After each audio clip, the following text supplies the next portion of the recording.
Welcome to Married AF. We are your hosts, Brooke and Randal Fowler. On this show, we discuss the topics that really matter. Like big veiny cocks and our favorite TV shows.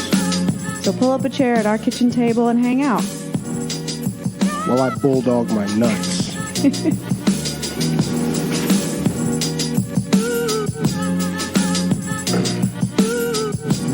First, we'll start off and talk about Roka.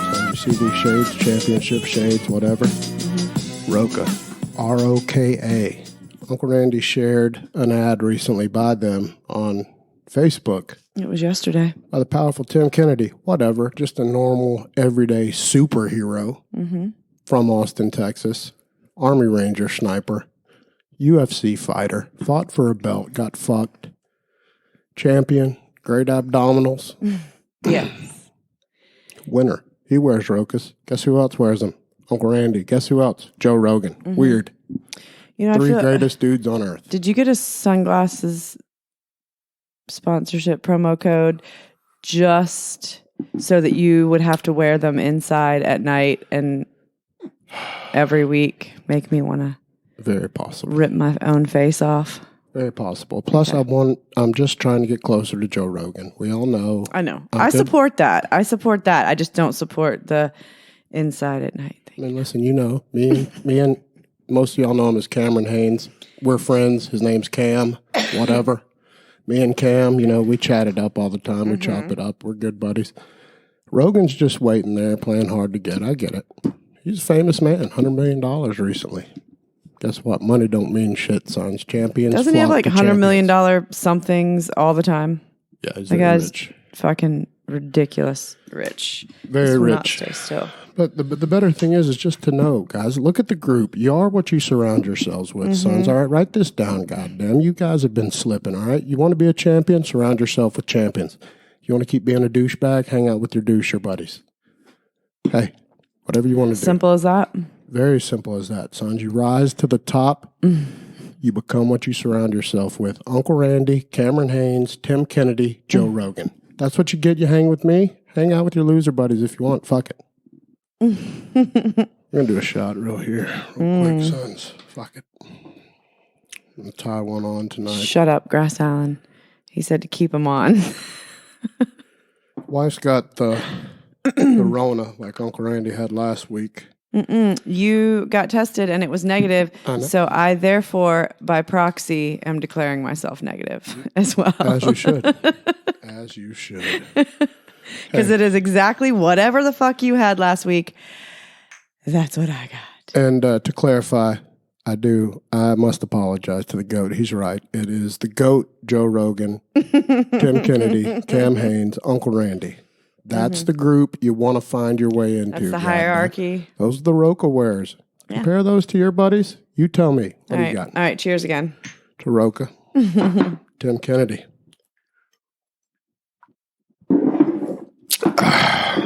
So good. Oh, Jesus. Oh, God. We wash her down with a swig of the old Bud Light here for the working man. For you boys out there, goddamn, you're good enough. Who are you looking at over here? Nobody. I'm talking into my mic. It looks like you're like turning towards the TV. So we had a big weekend, sons. We had a big week. Besides the fact that I battled back from the brink of death, like I've done so many times before. And then I got your funk. I willed myself out of, most people had me in the grave. I should have been. Rallied, sons, rallied. That's all I can say. I don't know. It's something that's either in you or it's not. And most of y'all, it's probably not. Because you don't wear Rokas. By the way, Roka.com, Barbara20. Save 20%. Save 20%. That's a fucking big chunk you can save. All right, carry on. Yeah. Oh, and Bidet, our code's working again. That's where I was going. Yeah. Good job. Way to read my mind. Bidet, listen. Every friend we have, except for the Terminator, is a disgusting sack of shit because they don't have a Bidet. Terminator does. That's why he wins. Hall of Famer right in the middle. Boom. He's only, look at that beautiful picture. He literally died. Yes, you did. Everyone else wipes their ass cheeks with dry ass striking paper. How does that make any sense? I was talking to Trey on the high school legend softball team. He's a champion. Professional athlete, young man. Did he go buy a bidet? No, we were talking before the game. He was like, I got too much hair on my ass to use a bidet. I was like, you just completely contradicted yourself. That's exactly why you should. Like, why would you be shoving paper that dissolves between your hairy butt cheek? And you're not getting it clean. Yeah, you're not, bro. Got dingleberries for days, bro. Got dingle honchos, bro. Biobidet.com. Promo code MarriedAF, save 10%. Married to death? What did I say? I don't know. Married to death? You had a stroke in the middle of saying that. Married AF, save Married 10%. AF, 10%. It is working now. There was some issues, but now it's working. Yeah, we got all these buddies, got all these fucking fancy golf carts down. They're willing to spend $15,000 on a fucking go-kart, but they won't buy a $50 Bidet because they want their fucking underpants to have shit streaks. Winners.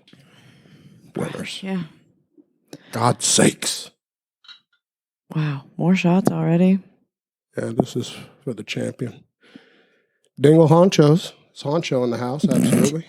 What is it? Dingle honcho. I don't know either. All right, here's the deal, sons. Let's cut right through the bullshit.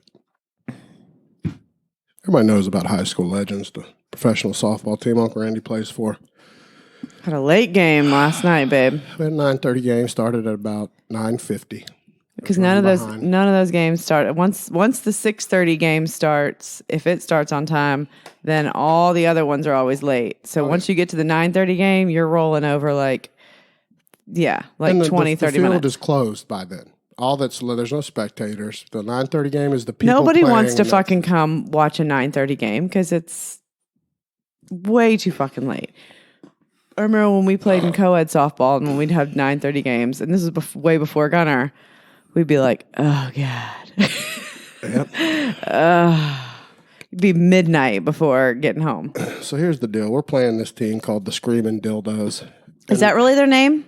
Something like that. I'm looking it up. The Flying Dildos or the Flying Dancers. I'm looking it up. The Flying They've got what many people say is the greatest pitcher to ever pitch in softball professionally. Okay. So we know we're up against a good pitcher. The rest of the team's pretty terrible. We know we're going to win the game, but we don't know how we're going to do at the plate, son. So I start feeling that energy. The dancing Bobcats. What did I say it was? The dancing dildos? You said the flying dildos. Same thing. The dancing dildos. Same thing. The dancing Bobcats. The dancing dildos. We're playing the high school legends. Yes. Oh, my God. So if y'all been watching, you've been paying attention, we've been talking about the high school legends a lot, just to keep you guys abreast with Uncle Randy's athleticism and his coming out of retirement. You know he's a winner, but hey, coming back, broke my neck years ago, had it replaced, fucking dead guy bones, whatever, who gives a shit, no excuses. And, so, the first few games, I've just been kind of getting into the groove, progressing as I feel is on a good pace. Like I was talking with Marshall when he was here, and we were talking, it's a good pace. And I told him, I said, look, I'm not too far from starting to hit dingers again. Just so you know, just be expecting it, but we don't know when. I want it to be the right time. Mm-hmm. So I felt the energy, sons. Goddamn, Uncle Randy comes up first at bat. What do? I go yard, sons. I go yard. Your first at bat? My first at bat. Shut up, really? Yes, first at bat. I just saw that the dancing dildo Bobcats also had a doubleheader last night. So y'all were their second game, obviously, since it was midnight. Yeah, they got murdered in the first game, and then they got all the smoke. Yeah, you didn't tell me it was your first at bat. I mean, I should have probably calculated from the time that you texted me saying you went yard that it probably was, but I was half asleep. Yeah, that wasn't me texting you. That was just the gods letting you know, because I didn't touch my phone. No professional athlete touches their phone during the game. You're allowed to text your wife and tell you. What, is that not cool? What? No, I'm kidding. I did. It's fine. Yes, I had to let you know because I knew that, Because I support you and I want to know shit like that. No, you've been, sometimes I feel like you forget how dominant Uncle can be. Bullshit. Uncle. Call me Uncle. I don't call you Uncle, first of all. Second of all, I support every ounce of you, and I always want to know your successes. No, you do. You're very, very supportive, but I still felt your doubt, and everyone in our family doubting me. What the fuck? All my friends. Listen, the world doubts Uncle Randy. All right, the I need you numbers to- don't point toward domination anymore. I'm getting old. I get that. Take off the sunglasses so I can see where you're looking. I can't because then I can't be as ridiculous as I want to be. I don't even know where you're looking. Yes. So anyway, yeah, the numbers don't point toward Uncle Randy still being dominant. I get it. I get all the doubt, sons, all the haters. Whatever. I don't mind those people. You fuel Unc. All right, so anyway, I get up there, first at bat. I got one guy on. So I'm not trying to go deep, sons. I don't want to waste it. You want to have at least 2 on. Prefer have a grand slam, sons, and because we only get 2 home runs. But was there anybody on base? One. Had one guy on base. Hey, 2 is better than 1. It's better than waste. But I get up there, I look at the pitcher, and I'm like, okay, he knows this shit, sons. But guess what? I'm going to take a couple. I give a fuck, sons. Throws me 2 shit balls. I'm like, I'm sitting back. I'm going to sit back on it. This is the guy that's the greatest pitcher in... Many say the greatest ever lived in professional in men's softball. So I'm like, I'm going to sit back. Whatever he throws, I'm going to smack it back up the box. Just nice and easy. Yeah. I hit the ball. Look, I don't even know. No, we were talking earlier. No one on the team saw where it landed. We don't know. It's still going. If it landed. It's still on the move somewhere. But all I know is... It's in Lake Allatoona. There's a sound when you hit a softball just right. And this is real, or a baseball or anything. When you hit it just right, you don't feel it. It makes a distinct sound, especially this bat we were using. I'll get to that in a minute. Because we weren't using our standard bat. It cracked already because of the flash is so strong. He cracked it. Did he really? Yeah. Probably Marshall, though. He's probably the more strong of the 2. Flash is fast, though. But anyway, so I hit it, it's kind of, a little bit of right center. It just shows the power, sons. When you can go oppo, oppo dingers are for winners. Okay. Didn't even try, sons. So I'm running, and all I got to do is run to first. But as soon as I hit the ball, here's why high school champions or high school legends are champions. These young guys, they were happier than me that I went deep. Yeah. I'm the old guy. Well, they're all nice guys and they're supportive. They're all great young guys. But it felt good. I'm going to be honest. I'm going to be just, going to be human for a second. It felt good. I'm sure it did. Felt good to go deep. Everybody was happy. Babe, I was not surprised when you told me that you hit one out. I was like, that's awesome. Not surprised, though, at all. I was a little... It's been a while. It's been like 5 years, man. I haven't played. Look at you, though. Sexy beast. Yes. I forget. I'm friends with Rogan, Cam Haynes, the GOAT, and Tim Kennedy. Why wouldn't I? I know. And just look at you. I know. But it was a screamer, sons. Here's also the difference. It wasn't some moon bomb. Listen, that motherfucker was roped. All right? It was roped. Here's the problem, though. Get up the second at bat. Hit a shit ball. A shit fly Dribbler? ball. No, a fly ball. Okay. And they get you out? Yeah, I hit a can of corn. Pop fly. Yeah, so still some consistency issues there. Marshall, though, he gets up. We've already got our home runs gone. This is unreal. The guy shouldn't be as good as he is, all right? It doesn't make any sense. He barely walk. Like Hulk Hogan? Yeah. Thought he was the older brother of the Flash. Unless the Flash takes his hat off, then Marshall's definitely the younger brother. But if the Flash has the hat on, Marshall looks like the older brother. It's still suspect to me whether they're even related. They look nothing alike. Nothing. Yeah, like 0.0% look like brothers. They act like brothers, though. They're total brothers. Yes, true. But, so Marshall gets up. He knows that there's no home runs. I'm coaching first. I'm giving him the signs. He's not even picking them up. Half of these young guys don't even know how to read signs, though. They don't do it anymore. I looked, and I was doing this. You doing the major league, like, Yeah. I had one guy pick it up, and I was trying to tell Marshall, hit away, base hit, slap it, get on. Okay. Get you a runner. Is that what all that means? Yes. And he gets up there and does everything in his power to hit a blooping shit single to right field, opposite field, and he hits it out by a mile.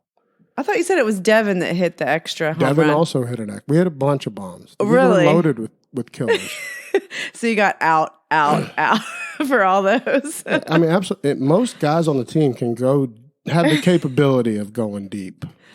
And sometimes you got to, like Marshall, you got to, fucker, dude, he was trying so hard. He turned in the batter's box to where he was facing the backstop, trying to go opposite field and still hit it out. Oh, so, okay, I thought you were saying he just like naturally was like trying to hit it out just because it's like reflex. He was trying not to, but that's just how much power is in his. I mean, yeah, he can hit the fuck out of it. He's got a very, and I watched this. I was very calculated this game to watch Marshall swing to be like, what is it? What the fuck is he doing? I think he's just mastered softball swing, the slow pitch softball. He's just, I don't know, precise on where he hits like it. He looks in golf and in poker. And he's just smooth and nice. Right. And he can hit the shit out of the ball. He's definitely an athlete of the highest caliber, but it's very smooth. Marshall's like a strong bull. like a bull in a china cabinet, yes. but gonna knock the shit out of it every time. Move. And then Jake, the little guy that I've been very high on, the shorter, strong, muscular kid. Not the other Jake, and not to be confused with Jacob. I don't or the other Jake. The Flash. Are there two fucking Zachs also? Yes. Jesus Christ. Yes. The champion built first baseman that if I could carve a baseball player out of wood, it would be Zach, the first baseman. Okay. Like 6'2". Okay. He's like just built perfectly to be a baseball player. Zach, who is Uncle Randy Jr., is the third baseman. Okay. Very dirty, good beard already, bad knees, grimy. What? Pissed off when we use up the home runs and he can't hit them. He almost killed two guys. He literally almost killed Marshall in the dugout with some of his foul balls. The kid hits a ton. He's just nasty. Oh, okay. And y'all need to get some people with a little bit more diversity in the names on your team. yeah, but so Jake, the shortstop, who played at Etowah, found out he was a shortstop at Etowah. Disappointed though. I asked him if he wrestled. He did not wrestle in high school. He should have. But he does fuck around with some jiu-jitsu. And the kid's he makes just stellar play. Just an athletic stud. So, there's another dominant. We didn't play very well. We should have beat him by 100. And we didn't. But, You beat him by 8. And that, you know what that is? Is a W. Yeah, we were just. Hey, Stallone, if a bull did go in a china cabinet, though, it would fuck shit up, just like in a china shop. He was calling me dumb because I said bull in a china cabinet and not a china shop, which is accurate. That is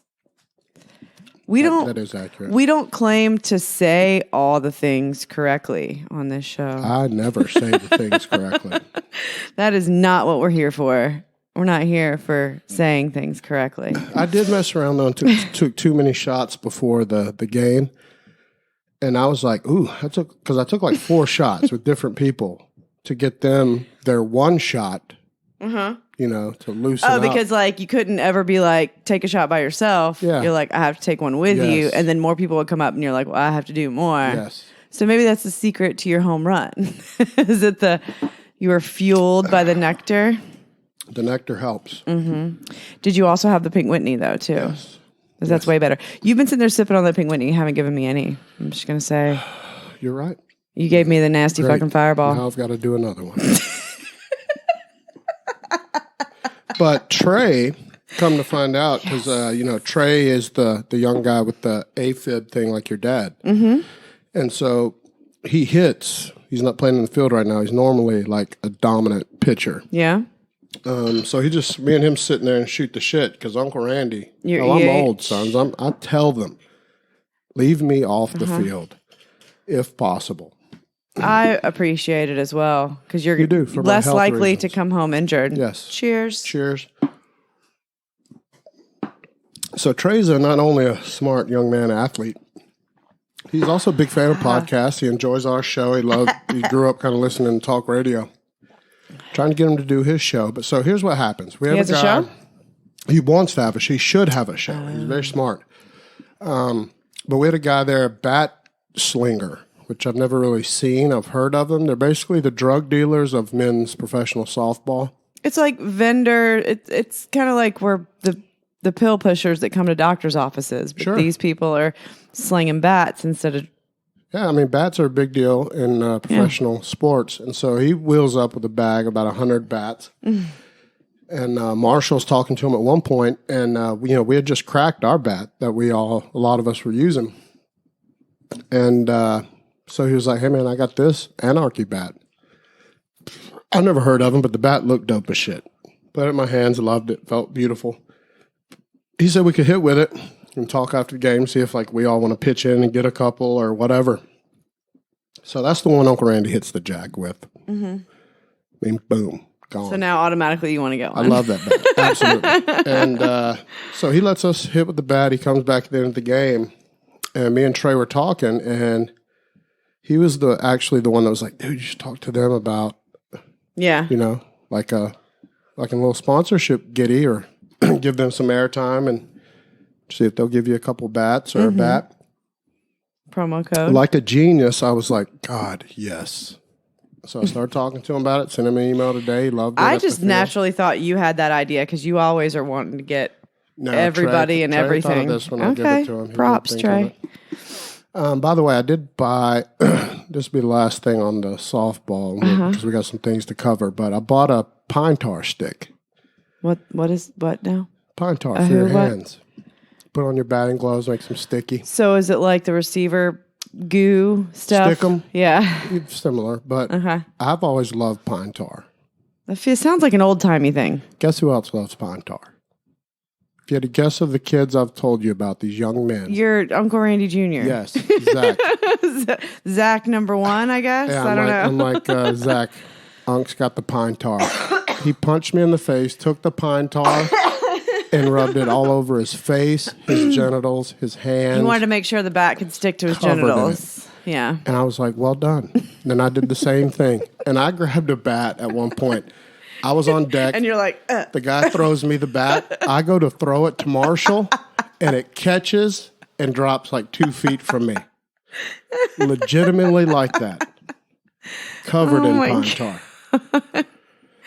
I love the shit, sons. It smells so good. I hadn't smelled it in years. Does it smell like a Christmas tree? Sounds like it would smell like a Christmas tree. It smells glorious.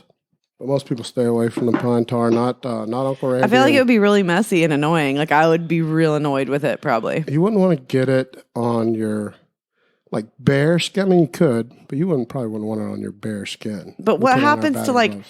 So on your batting gloves now, you're done with your game. You put your batting gloves in your bag. So now they're just going to be like the oil, covered the in leather shit. kind of absorb. I mean, they will definitely.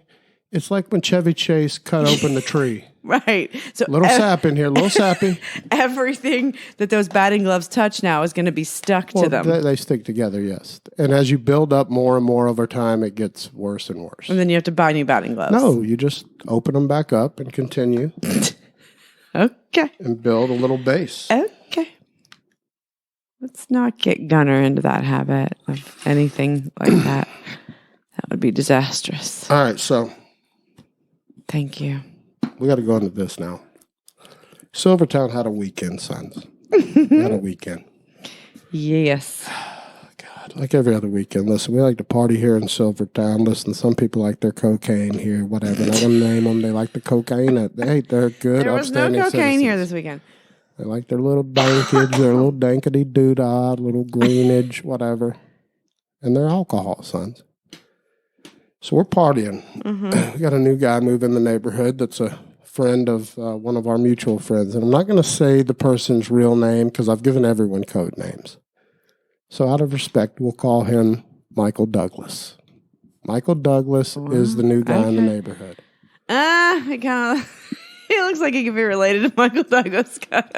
Michael Douglas buys a house here in Silvertown, and he's a mutual friend. So he's having a party, kind of like a housewarming, but want to meet the folks. So he reaches out. He reaches out to our mutual friend. Says, invite all the fellas. Yeah, invite the boys. And their wives and kids. Whatever. Which means everybody. Yes. Yeah. So, we roll deep, bro. That's what we do. So we got, I don't know, 30 people roll up in that motherfucker. It was something like that, yeah.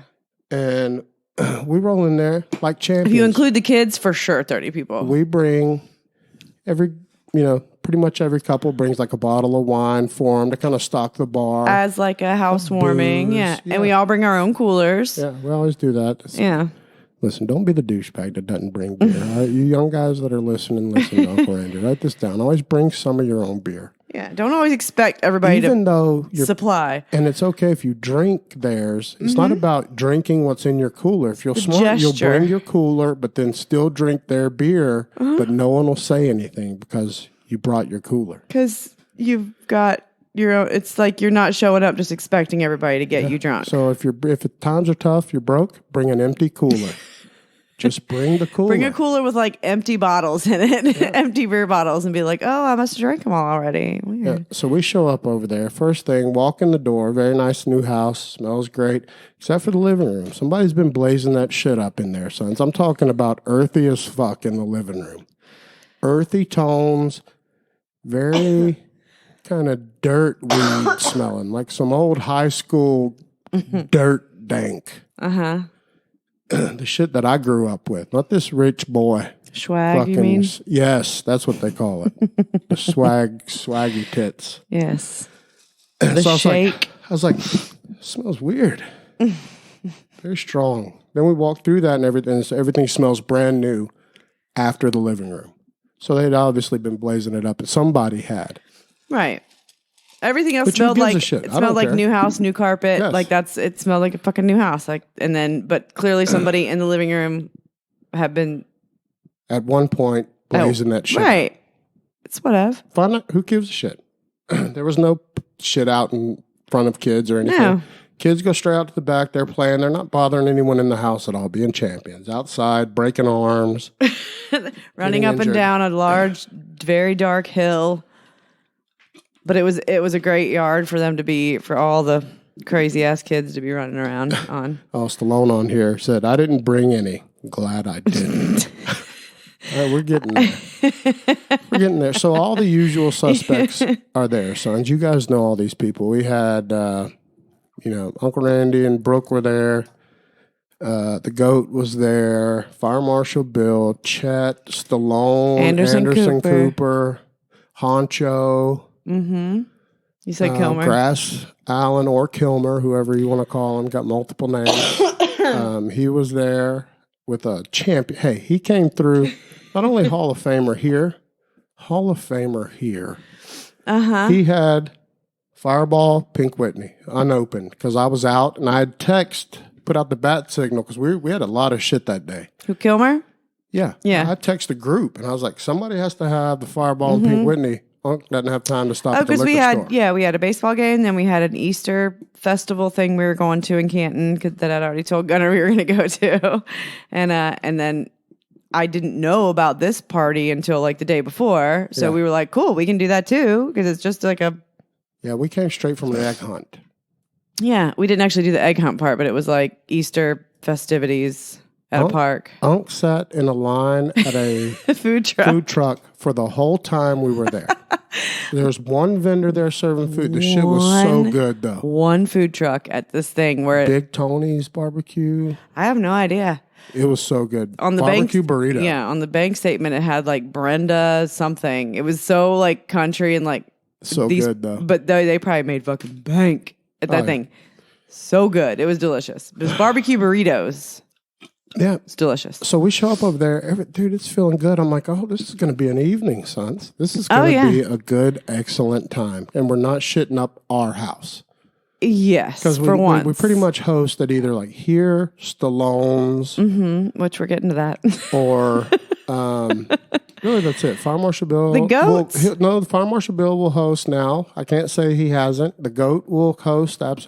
Yeah, in the summer, like, no, we do rotate, and we've been to Kilmer's plenty for stuff, but like in the summer, I feel like the GOAT's house like ends up being, because he's got the pool. But like for inside parties, it's been here the majority. It's been a lot.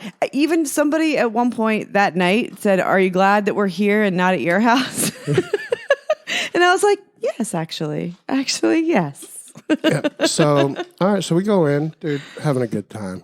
Kilmer breaks out the fireball. Uncle Randy, we're cheersing. I go up to Michael Douglas, say, hey, man, great house. Yeah. Welcome. He's very cordial, very nice. Congratulations. Glad to have you. Told him, hey, the living room's a little earthy. The rest smells like a new house. Not sure what's going on. And he moves on. He's talking to everybody.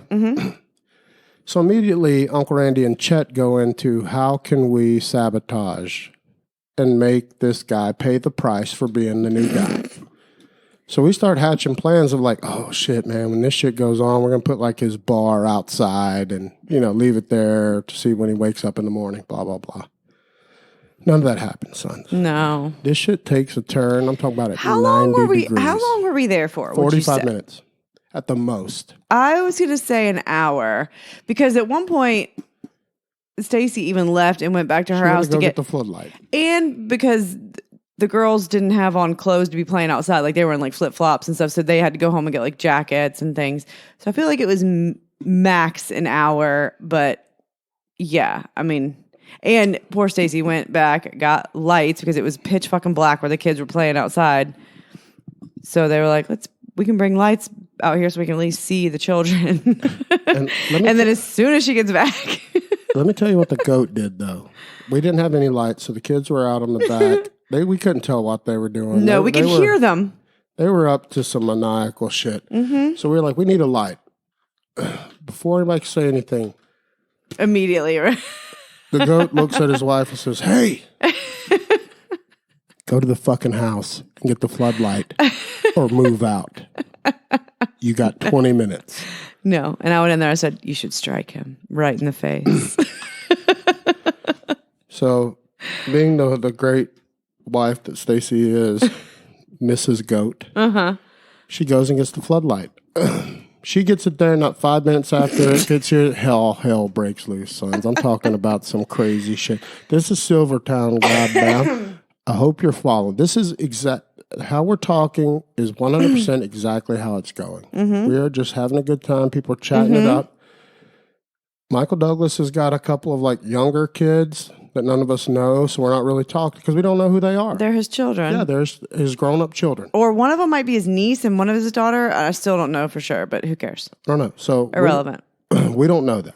So we don't know them, so they're not they're not getting a whole lot of interaction. I talked to one of them like for a second, like. Come to find out, they're the ones partaking in the earthy tones. Of course they are. They're in their 20s. Why would they not be?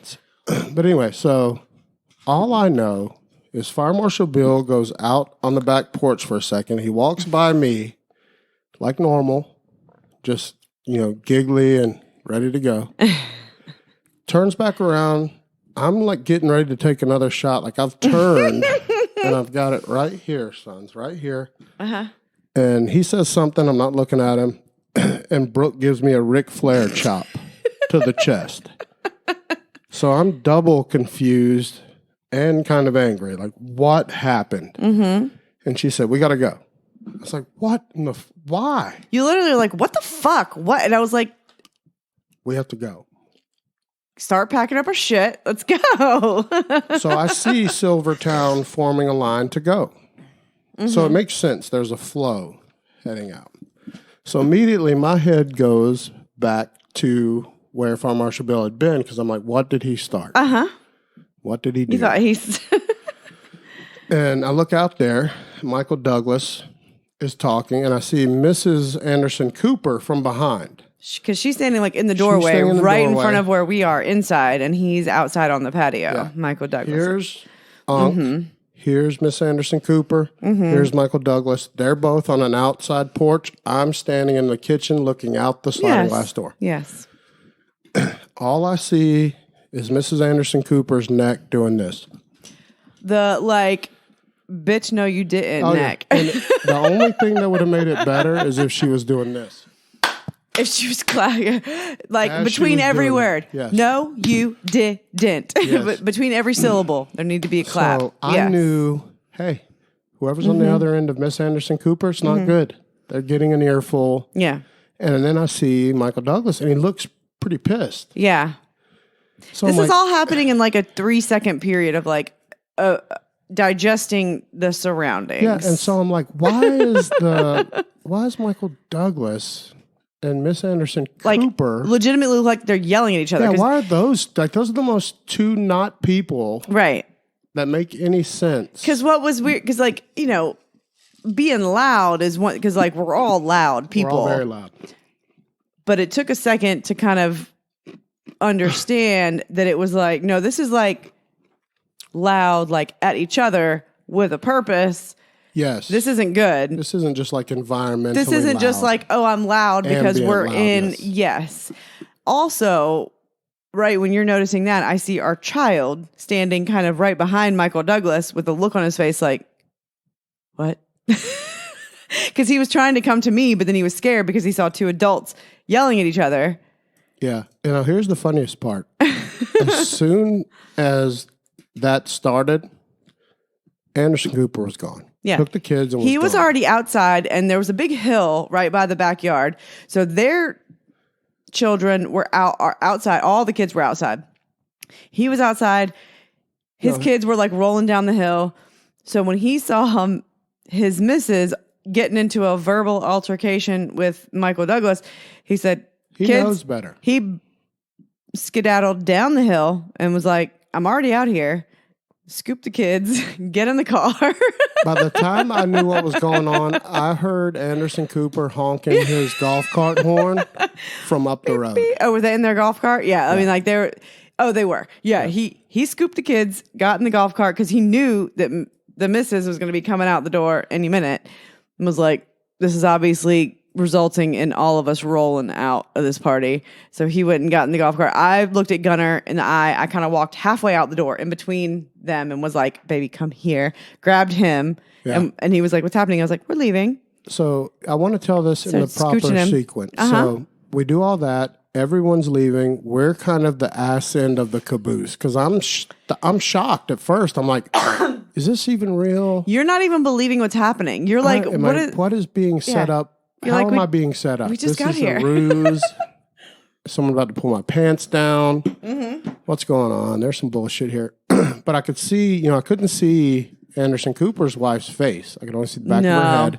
I could see Michael I did when I went and Douglas's- got Gunnar. And he was clearly upset. Mm-hmm. And he had, been drinking all day kind of, for his party. And so we don't know any details yet. That's all we know. And we're leaving. And I'm like, okay, well, I guess this is happening. So I'm kind of the caboose on the way out of the house. And as I get to the final door, I turn back and I see the youngsters, the younger kids of his and their boyfriends and the reefer town It's the people. only ones left. And I look at them and I'm like, well, this ended weirdly. Did you say that? Yeah, I was like, thank you. This ended weird.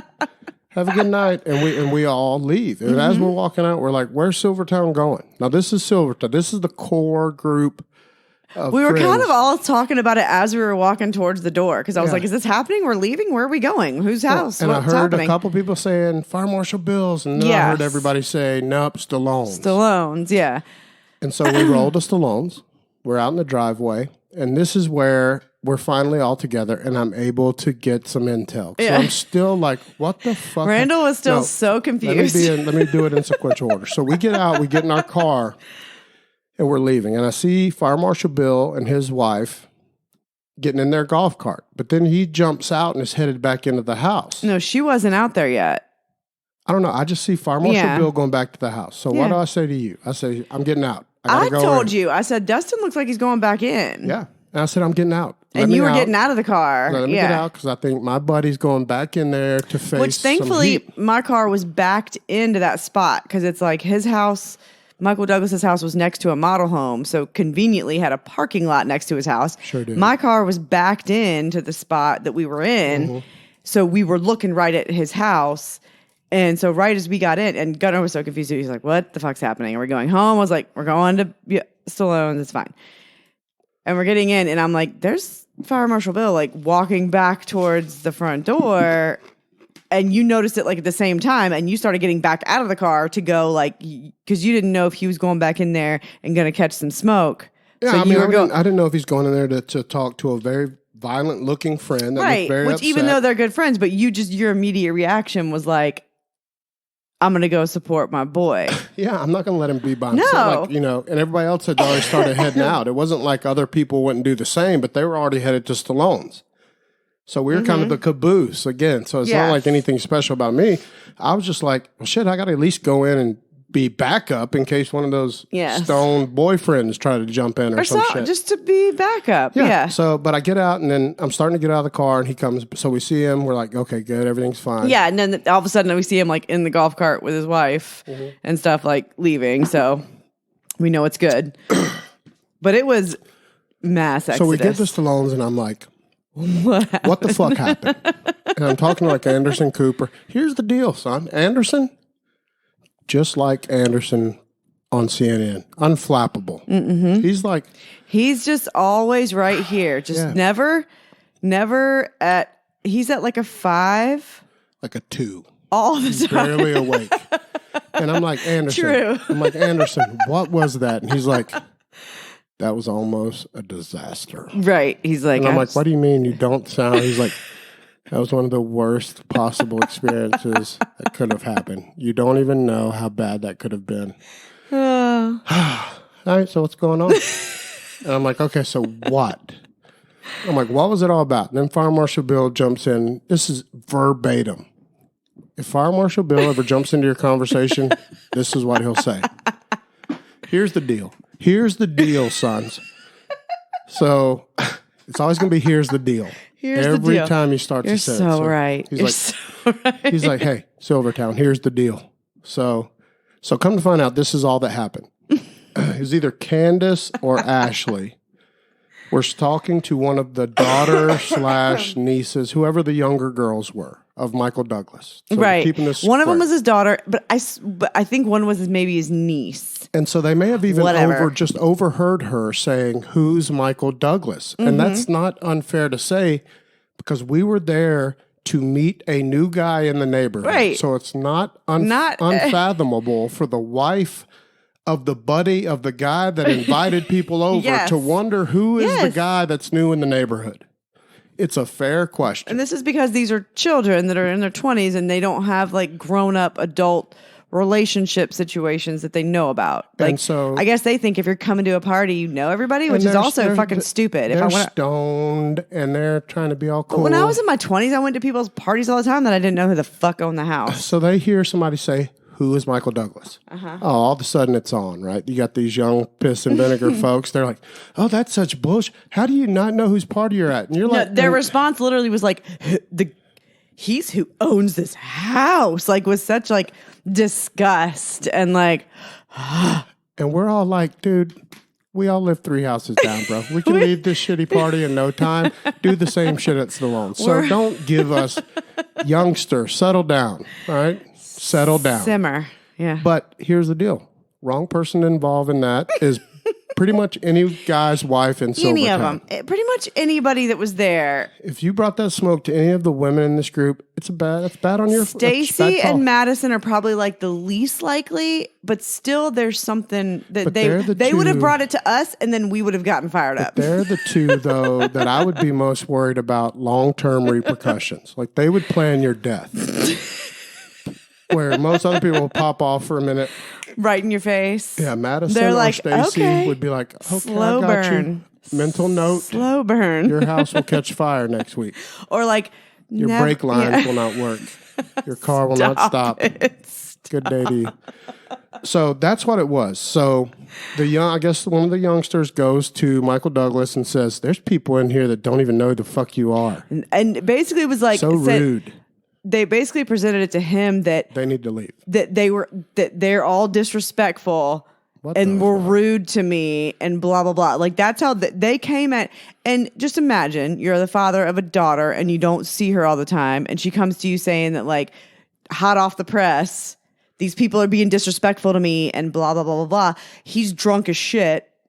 Well, here's what I'm going to do. I haven't had this talk with Fire Marshal Bill, which that's a fair question. But here's what I'm going to do, and I have children, you know that. I have produced one in your womb. Yes. Yeah. I would be like, hang on. If one of my boys said, hey, Dad, these fuckers are disrespectful, I would say, hang on. Chill the fuck out. I would say, hang on. So you're telling me, like I would get the whole... Yes. And then I'd be like... Absolutely.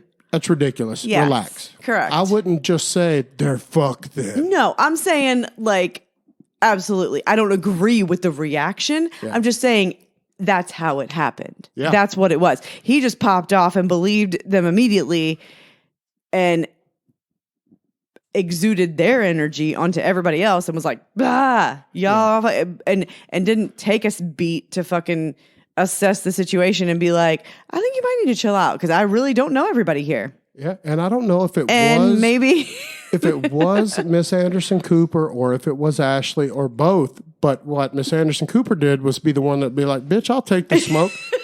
I don't know who the fuck Michael Douglas is, Right. and who gives a shit. So I guess I'm the rude one because I don't know Michael Douglas. And she, that's Right. what was going on when the neck popping was happening. because like Not taking a step back either, No. sons. Not one step backwards. Probably moving forward. Mr. Anderson Cooper, gone. Out of here. Doesn't want the he was smoke. gathering the children, getting in the golf cart, getting it started, getting ready to bounce because he knew she was going to be hopping in any second. Yeah, and I mean, y'all know this isn't exaggerated. And it's probably a lot of your wives, but you don't want that smoke. That's way worse. Mrs. Goat said you were absolutely correct about your assessment on her as well. She's going to slow burn. Yes. No, Things she's are going to gonna be bad for you in the maniacal. long run. And Long I think Mrs. Chet is the same way. They're both going to just fucking, okay. Yeah, it'll. All right. I think the end game will be worse for you with one of those. Probably. Yeah. You'll catch more up front with others, but you're going to pay a way bigger price in the end. Yes. And I fucking love it. But so, props to Miss Anderson Cooper. She's like, I don't give a shit who it was. I don't know Michael Douglas either. Guess what? I'm the wife of one of the guys that your buddy said, hey, come and meet the new guy. Right. Because I don't even know if So Anderson it Cooper shouldn't really even- knows him. A lot of people didn't. And you shouldn't be expected. That's No. why we were there. That's was why to we were find there. out who is Michael Douglas. That's the question yes. that the party was there to solve. Right? Like when you go meet a new Yes. person, isn't the Yes. point of that to meet the new person? When it's like, this guy's moving in the neighborhood. He's my friend. Like, Michael Douglas is lucky he had, like, moving into a new neighborhood that he has a friend already living in that neighborhood. Because we didn't have that. No, we sure didn't. And And It's a so great point. we had to naturally just kind of meet all these people and become friends with them and make Silvertown what it is. here's the way it should have But been like handled. it was maybe he didn't like preface that to the like devil's advocate for half a second. Maybe he obviously didn't let his daughter know. Well, clearly he should have shut her down and been like, hey, And that. grown people are And talking that. over here. All right, I know you've been toking on your Yeah. vape pen. You're a little baked. You and your boyfriend got the living room smelling like planet Earth. Relax. But the way it should have been handled properly, and this evening goes forward amicably, Yeah. is the kid comes to Michael Douglas, says, hey, these people are disrespecting you. They don't know who you are. Somebody, some lady said she doesn't know who Michael Douglas is. So then he turns around and says, hey, everybody, I'm Michael Douglas. Welcome to my house. Right. This is great to meet all of you. Right. I'm Michael Douglas. Guess what? Shots on me. Let's get nasty. Boom. There could have been- Never yeah. a more epic ending. And guess what? Miss Anderson Cooper never starts There popping the never neck. would have been, and there could have been several different ways because the goat also says he should have chatted with Fire Marshal Bill. Also, another option. A very good point. Also, maybe not have this shindig when your weird ass daughter is in town. I don't know. Just a suggestion. She seems to not be cool with having people in your house. So, like, maybe not when your daughter and niece are in town. Did you see Miss Anderson Cooper's final parting words? Those are some serious smoke.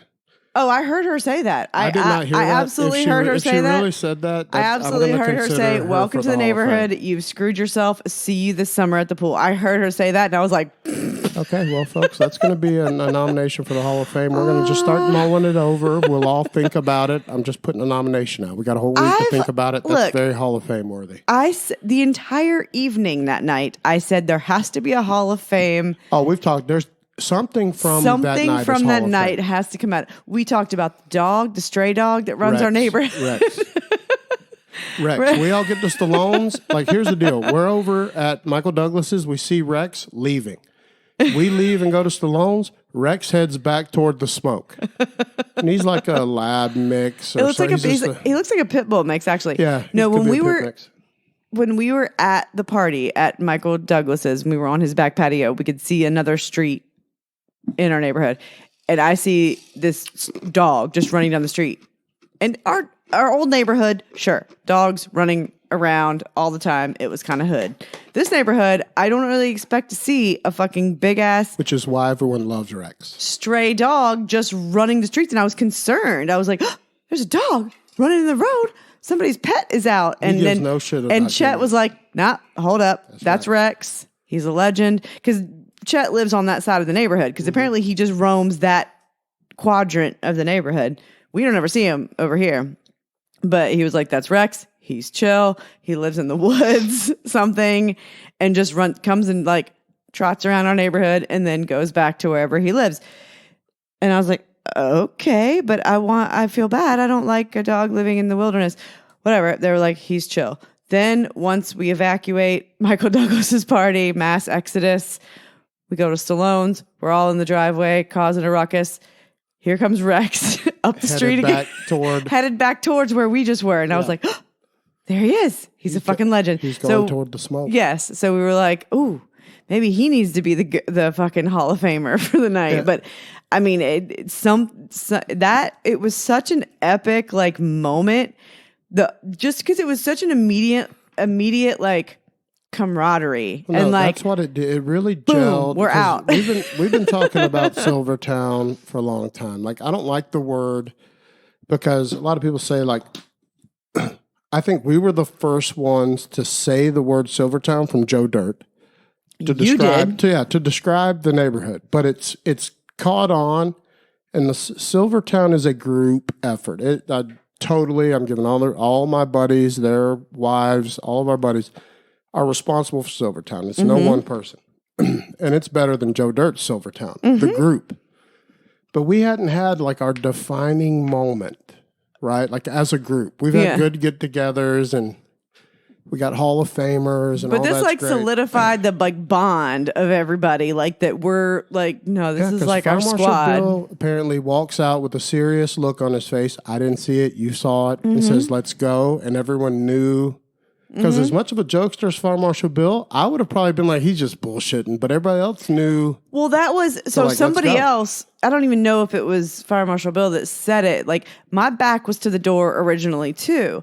And because I was looking at you, and I heard somebody come inside and say, well, I guess party's over. And then I turned around because it sounded kind of like casual.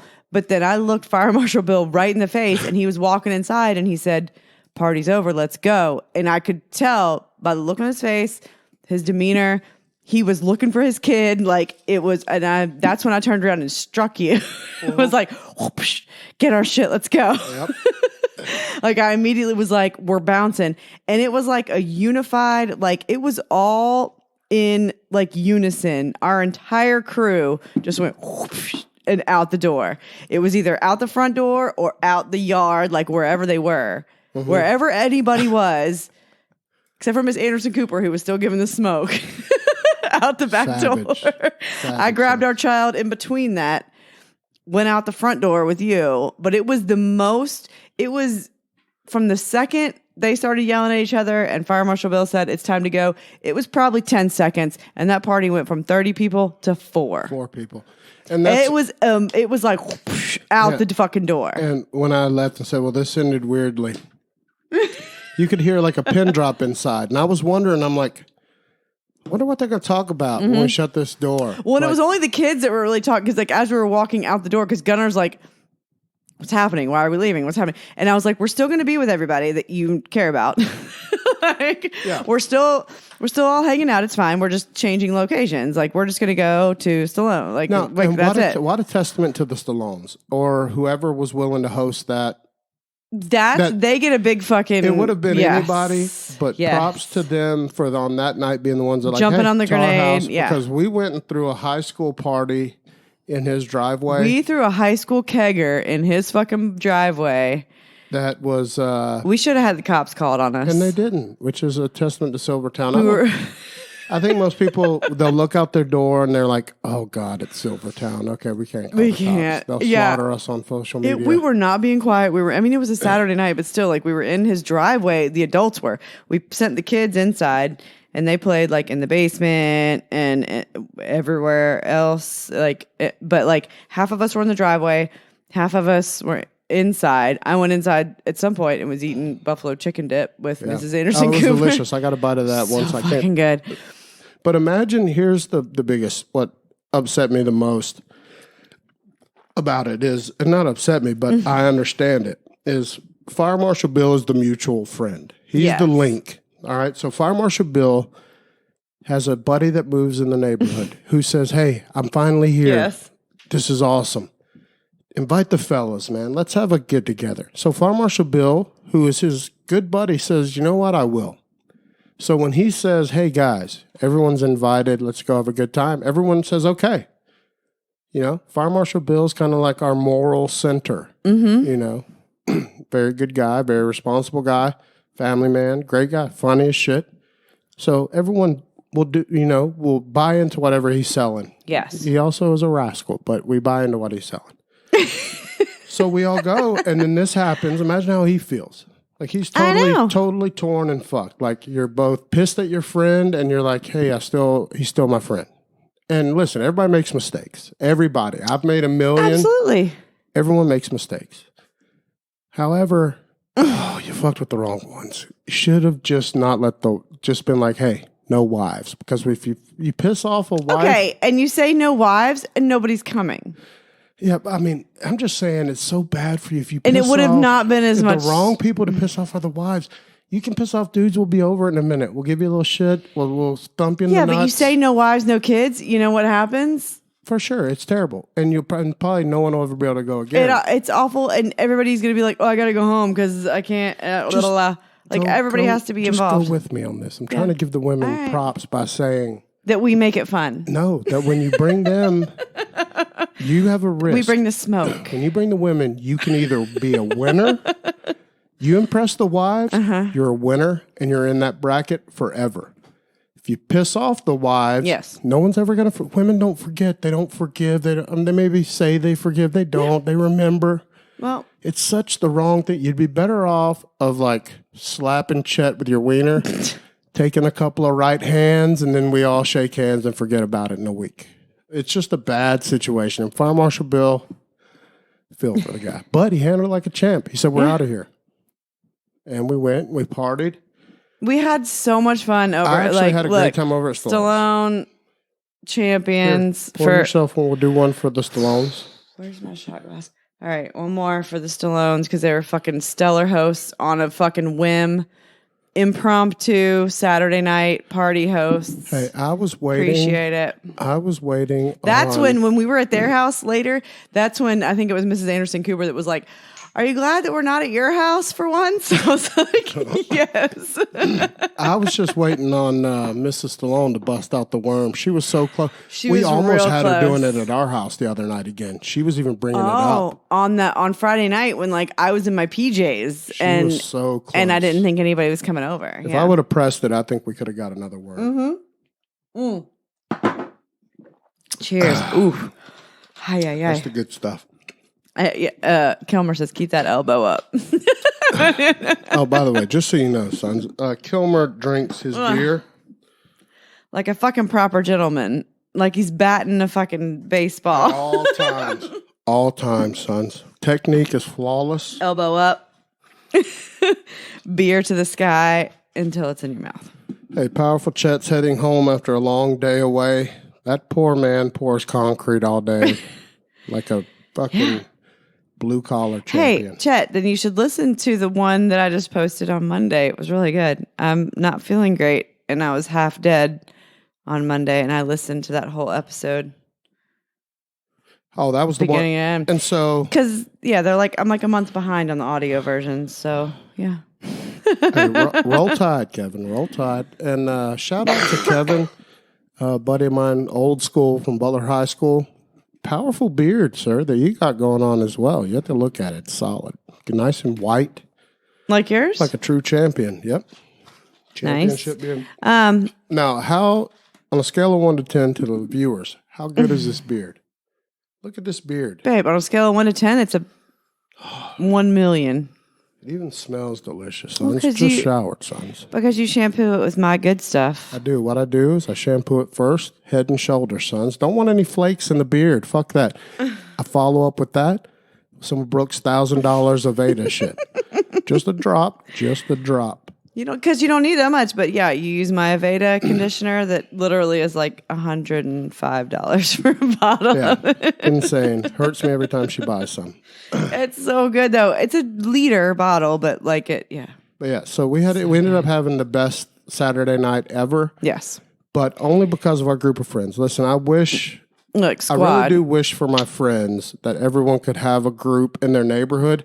And you should, sons. If this pandemic taught us anything, is to meet your neighbor and get close with your neighbors. Because that was the best thing that this pandemic came did out of for this us. Pandemic. Yes, was we were like, because we lived here when this pandemic started. We lived in this neighborhood a year. We had like literally lived in this because we're about to hit 2 years in this neighborhood. So we lived here. We were about to hit our year anniversary in this neighborhood, and we barely knew anybody except for the people that lived directly across the street from us, and that was it. But Read that from Kevin right now. He could save us a mortgage payment. Okay, but does she own an Aveda salon, Kevin? I bet you can get it. If she owns a salon. No, that's not the same thing. I'm telling you. I bet you can. But anyway, so listen. The pandemic, this is where Silvertown was born, was during the fucking... Yes. Because we were like, you know what? You're forced to internalize what's near. And everybody got to know each other. Yeah. And I give props to him. Stallone is he's a lot of things. But one thing he's always, ever since we've known him, he goes on Facebook about once a month and is like, have you went out and met your neighbor? Mm-hmm. Have you met Val Kilmer? What a guy. Well, and Stallone's probably one of the most friendly motherfuckers. And he'll come up and meet you. He's one of the few that will introduce himself. We didn't introduce ourselves to him. He came up and introduced himself to us. And you're so on initial meeting, like I'm usually more outgoing and friendly, like trying to meet more people on initial meeting. And you, for some reason, have resting bitch face. You always want to look like an asshole. Scare people. You still have not talked to our brand new neighbors that moved next door a month ago. Here, let me talk about that. They are so nice. So be quiet. Tell me if I'm wrong for this, listeners. You are wrong. I'm going to tell you right now, you're wrong. Letting them earn it. They need to earn it. I need to know that they need it. Our child has been in their house. That's his problem. Listen. I have to protect the sanctity of Silvertown, all right? There's a lot of people, a lot of posers want in this nice little trust tree. And listen, just like what happened this weekend, we went in, arms open. Silvertown was like, Michael Douglas, come here. Give me one. And then the smoke happened and we were like, nope. No, sir. Like you blew, you had a wide open, come here. Uh-huh. We love you. Nope. Like, so I'm hurt. Just say, oh, shut up. You're like that from the jump.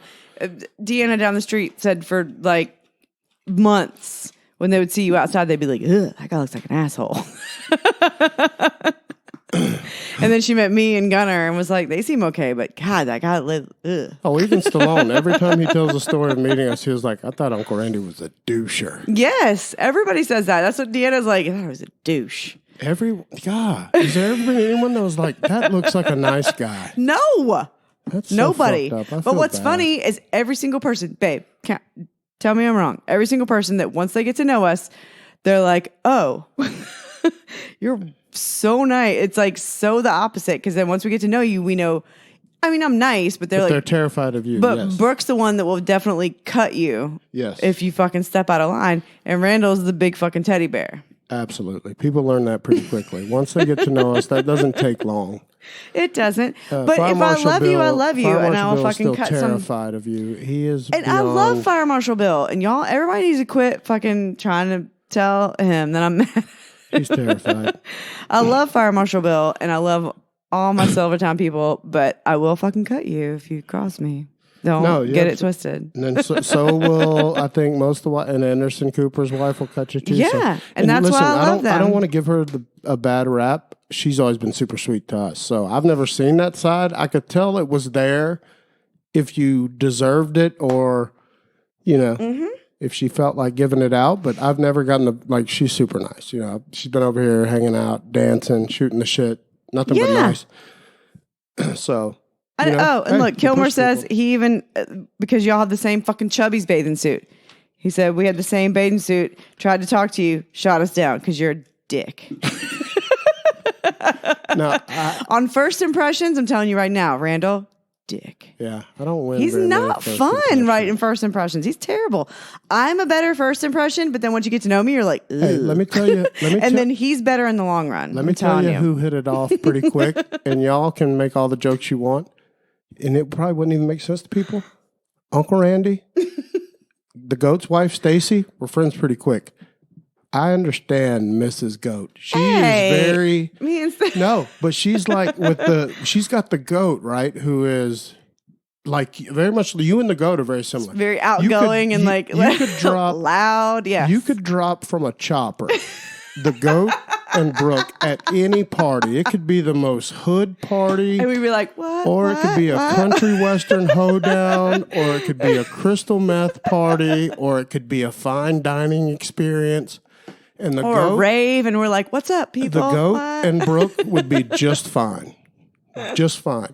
But Uncle Randy and Stacy, we would be like sitting quietly judging people. Yeah. At first. We're both very similar. We'd be judging people like okay. And I'm kind of, listen, as fun as Uncle Randy is, I got to decide if I like you. Like it takes me a minute. I got to feel it. I got to know, do I want to be hurt again? I love you guys. Yeah. I don't know. Brooke, the goat, drop him anywhere. But then once I get to know you, then I'm going to judge. Once we're all friends and then I'm going to be like, hang on. Absolutely. And just like the Flash just said, he's quiet. He reads you, make sure he wants to be your friend. He's absolutely right. Yes, but then sometimes I'm your friend till death. Correct. And I will jump out of the car when it's moving if I think you're going to get into some shit to help you. Absolutely right. That is absolutely right. But like for me, like at the pool. Oh, total dick vibe.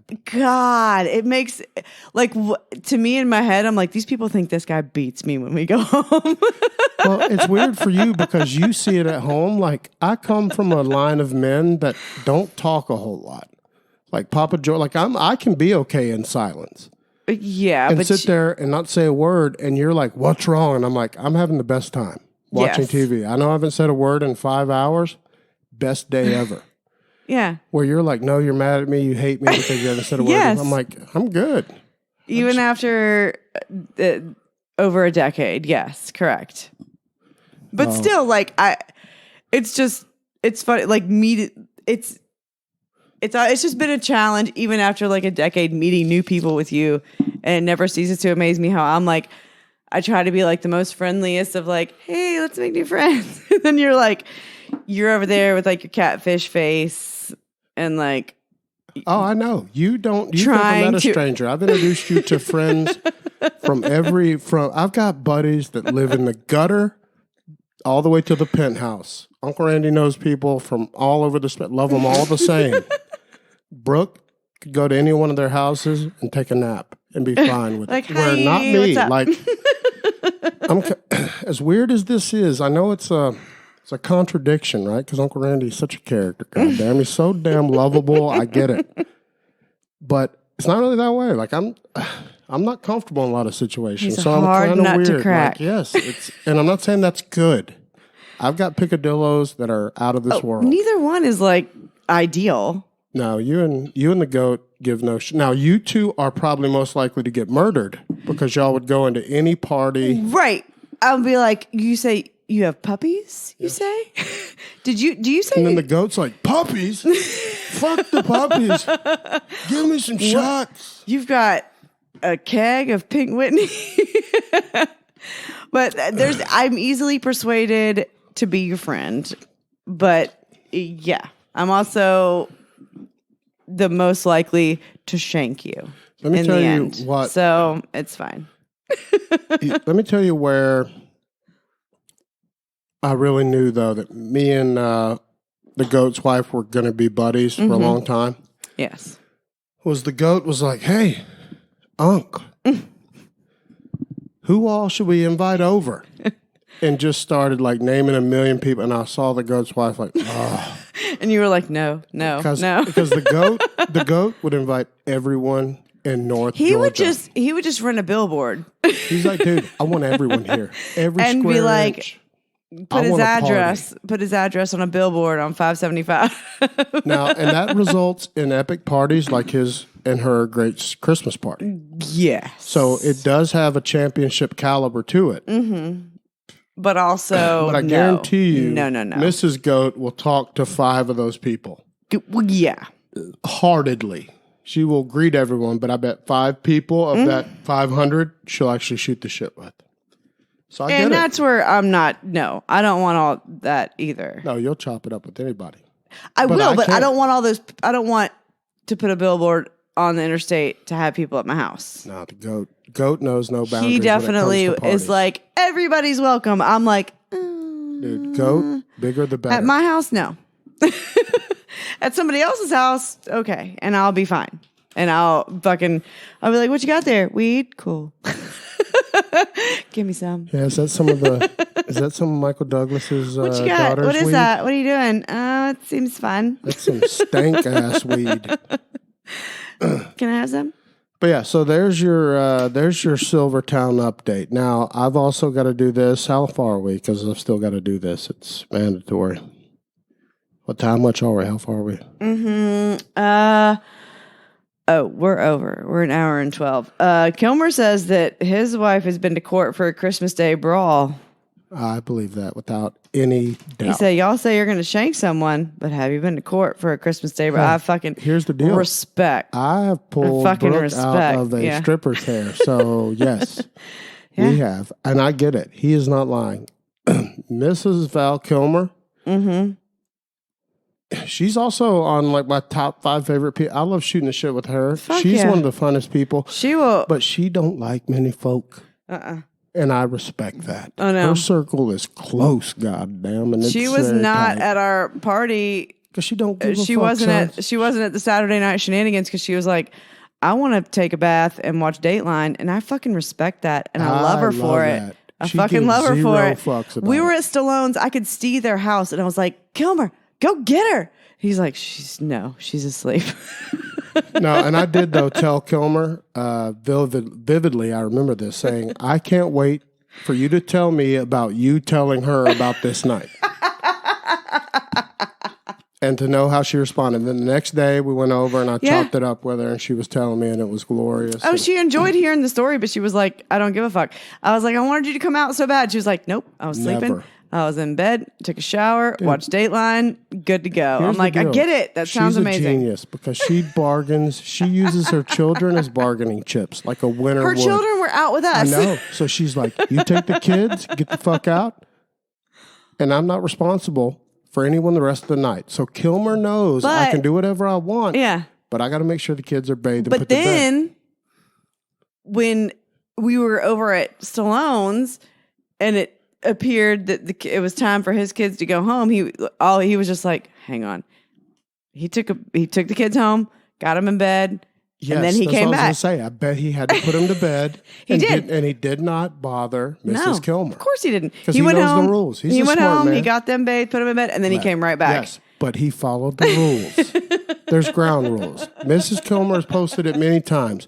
I don't care what Kilmer does as long as he puts the kids to bed and gives them a bath. Stallone said Kilmer's not even in her circle.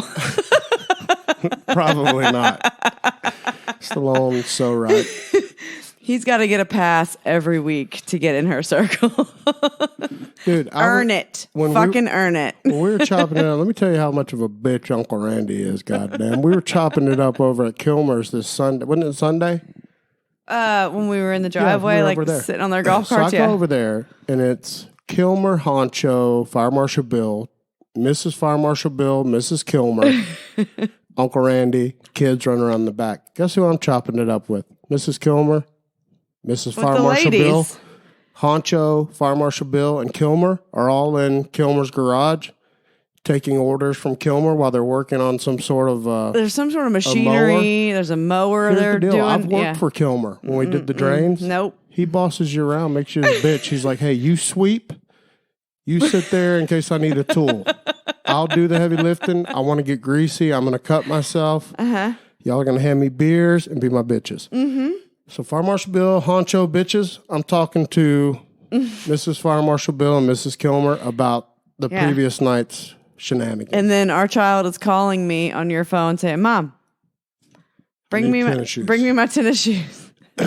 But so it was fun. It was a great time. But yes, Mrs. Kilmer, one of the bigger savages of Silvertown, and you wouldn't know it because she doesn't like you. So unless she likes you, you wouldn't even know that she doesn't like you. Unless you're one of these 25 people that she will talk to and accept. No, I don't think it's 25. I think it's 10 at smaller, the most. There's 10 people she'll be willing to shoot the shit with, and that's it. Yes, I feel very blessed that she addresses me in a personal manner. She's badass. And I respect it. She knows what she likes. Because we had such a blast Saturday night, and then when she said, I took a shower, I watched Dateline, and went to sleep, and I was like, that also is acceptable. I absolutely 1,000,000% agree with that Saturday night as well. All right, so we got to do this real quick. We got some Urban Dictionary things. We're going to ask this. I want to know if the audience knows it or Brooke knows it. Boom. Okay, and then we got to go. I know. Okay. What's a flying circus? Does anyone know a flying circus? A flying circus. Oh, fuck me. I feel like it's something with like the sheets to make like I don't know. Tell me what it is. I'm locked in, so tell me if anyone says. Has anyone chimed in on it? Flying circus, yes or no? Chet said Kentucky muzzle loader. I don't know. He's just throwing out different Urban Dictionary ones. All right, a flying circus. A sex act in which a woman is reverse cowgirl on top of a man, and then they attempt to throw her to another man that's standing by a wall. Like a trapeze artist. Unbeknownst to her, the second man plans to sidestep and let her hit the wall and fall down, hopefully leaving her writhing in agony. Then both men ejaculate on her. That is very calculated and never, ever, ever would happen. That would be so... To have like I bet it's happened. Oh, come on. One time for that definition to be put in the Urban Dictionary. There's women that want to have a flying circus. It's few and far between, but there's some that want. Okay, we'll just... All right, so what's this? What's bobsledding? All right. Lots of...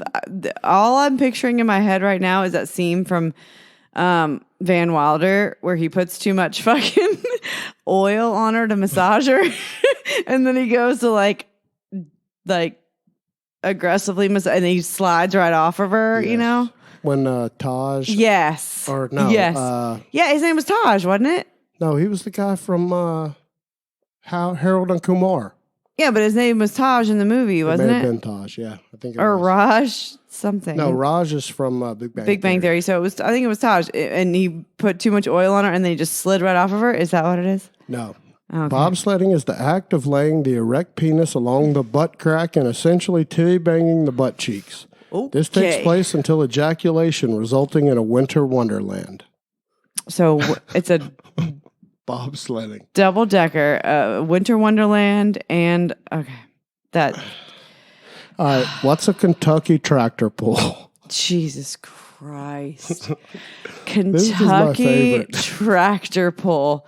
So I'm guessing I'm just going to say, like, some guy from behind, but the girl starts, like, maybe she's reverse cowgirl, but she gets up and starts walking and, like, pulling the guy's leg. Man, like, as she's going. You're not far off. Oh, damn it. The act of a male and a male, or a male and a female performing anal sex. During sex, the receiver clenches their butt cheeks tightly and runs with the penis still in the buttocks. I was just going the opposite direction. Damn it.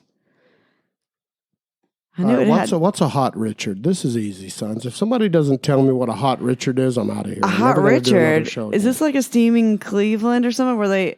Hot Richard, it's some... Do they take a dump somewhere? No, just do the math, though. Hot Richard. Deduce that down. Okay, a What's hot the dick. short for rich? A hot dick. Okay. So what, you put hot sauce on a dick and suck it? That's better. That's deducing, but no. A hot Richard is when a man and a woman are spooning and the woman farts on the man's dick, making it feel warm and cozy. Oh, no. No, that's sinful. Yeah, you're fired from Uncle Randy. That's a pure, those are divorce papers sent right to you immediately. That's a little person will float along with papers to sign. That is like your fart bubble will deliver you some divorce papers if you're married to Uncle Randy. Yeah, Uncle Randy doesn't do the ass play, goddamn. It's just not his thing, sons. It's not big for me, goddamn. All right, what's a Chuck Norris? Oh, god damn it. I think I knew this at one point. Chuck Norris? You get kicked in the face. I'm going to roundhouse kick you to the face. So does somebody take your... You're very close. Leave it right there because you're so close. Do they take your dick and slap you in the face? No, but you're better. You were closer before. Chuck Norris is a sexual act during doggy style in which the man steps over and around the receiver's head with the leading leg, followed by a back roundhouse kick to the head with the hind leg. Knew it. All in one smooth, badass motion. I said roundhouse. No, you did say roundhouse. I'm giving you that one. That's nailed it. What's a Boston George? A Boston George.